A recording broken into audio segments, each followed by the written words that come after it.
Hello everyone, hope you're all doing great and welcome back again. Today's video is about gardening plants, and this one right here is bottle gourd. I'm talking about how to grow this bottle gourd from seeds. The seeds I have sown is from seeds of India, and the seeds look like that. I'll show you a few of them. They look like these ones. For this one, bottle gourd is a vine, so we don't need to transplant this one. This is zone 9 weather. We live in Florida and it's really lovely sunny weather here, so I just placed them in the ground. But the thing is, we have very sandy soil, so we dug the soil quite deep, like almost like 4 feet bottom down, and then placed this big pot.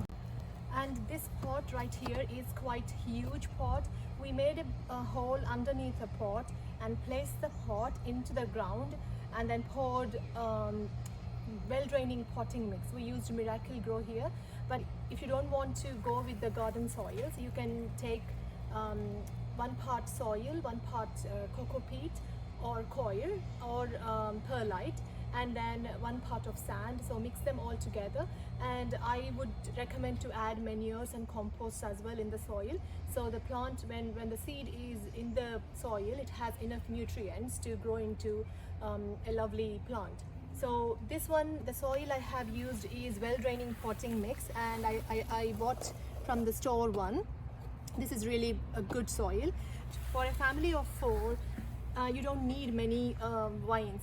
Just 2 to 3 vines, that should be enough. These 3 vines, I've got 13 female fruits. They're growing into these fruits, and these 2 are ready to harvest. This one right here, and this one right here. They are quite heavy. And when it comes to fertilizers, I feed, because this is like it produces fruit in a particular set of season.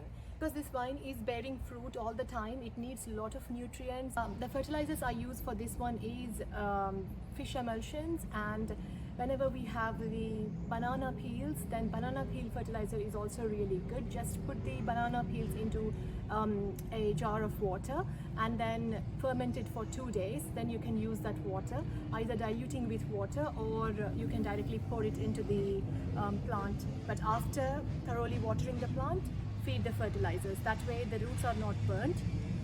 And apart from those 2, I don't use many fertilizers. And when it comes to pests, there are leaf miners, and these are the only ones I have seen so far. Sometimes caterpillars, but you can target caterpillars with BT. I have made an entire video on how to use BT. And these leaf miners, neem oil spray is really beneficial. And if you see spots like this one, I kind of just cut this bit like here. Instead of losing the whole leaf, I just cut this part and discard this. And make sure the bottom, once the plant has taken to a shape, make sure the bottom bit is clear without leaves, so that it has enough aeration and the energy is spent to fruits rather than leaves. So that's the main important things basically. So later in this video, I will show you how I hand pollinated these fruits. So pollinate flowers that open in the morning and pollinate them on the same day. Then the chances of that flower, that female flower, becoming into a vegetable is very high. So why do we need to do hand pollination? It's okay if you have many flowers and there are bees and beneficial insects in your garden, then the work is done by them. But if you don't want to lose that chance, then I would suggest to do hand pollination. Like on this one, I have 2 female flowers and 1 male flower. So 1 male flower can pollinate multiple female flowers. So I'm going to do hand pollination today. If pollination does not occur, female flower grows and eventually it falls off, because it won't develop into fruit as it has not pollinated. So we don't want to lose that chance, because we are growing homegrown garden, and every fruit, every female flower is precious. So that's why we don't want to lose on the vegetable. That's why hand pollination is recommended. Here I have 3 vines of bottle gourd, and as you can see, these are all male flowers. So what's the difference between a male flower and a female flower? Gourds require hand pollination or pollination by the bees or beneficial insects, and this is the opened flower. When you look behind the flower, when you see a small immature squash or bottle gourd growing behind the flower, that's the female flower. So this has to be hand pollinated or pollinated by the bees. For the male flower, there won't be any such long stalk going on. This is the male flower, and also as you can see, the center bit of the pollen, it is different, the color is different compared to the female flower. For the female flower, little bit different like that. So it's important to have at least 2 to 3 vines in your garden. So as you can see, this vine has a male flower, and this vine has a female flower here. Like for the same vine, it doesn't have to be male and female flowers. So if you have at least 2 to 3 vines, then chances of having both are more likely. That's why if you are trying to grow, then try to grow 2 to 3 vines. Now this is the male flower. It doesn't have the immature vegetable growing behind. Usually what happens with the beneficial insects is they go on here and they go to the other flowers, and the pollen is carried from the bees' wings, and they pollinate those ones, the female flowers. Now I'm going to do hand pollination. So okay, gently touch the pollen or rub the pollen onto the female flower. Here I'm just taking all the flowers petals off, and so be gentle, otherwise there's a chance that it might snap. And this can also pollinate another female flower. And now this is going to develop into fruits.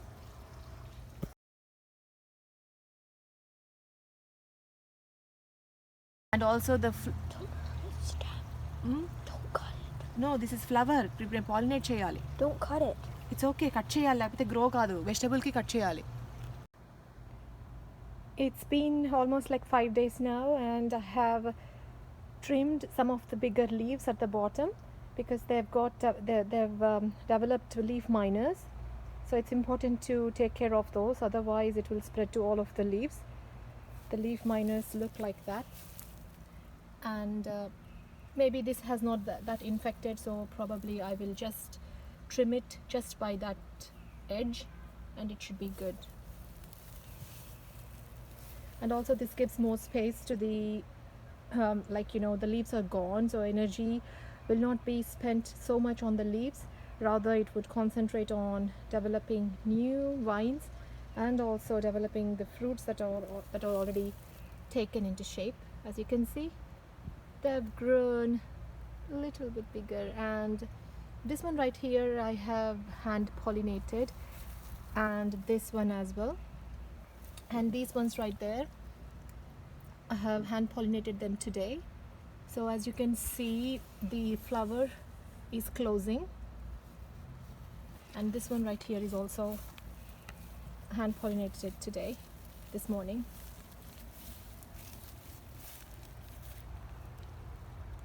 And this one right there.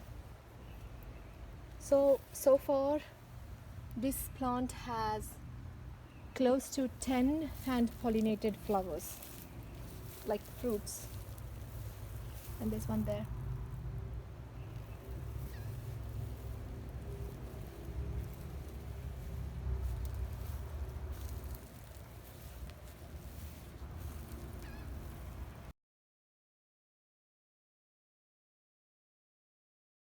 Now it's harvest time. I'm going to harvest this bottle gourd.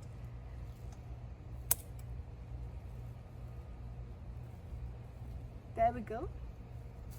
And once we take these, I mean, it might grow a little bit bigger in couple of days, but because I have got many fruits over there, I just want them to grow into decent size.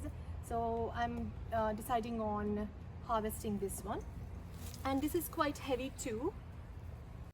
So I have this one as well. This is tiny, little bit tiny but heavy, so maybe I would leave this for a couple of more days and see. That's all about today's video. Hope you enjoyed watching this one. Thank you for watching.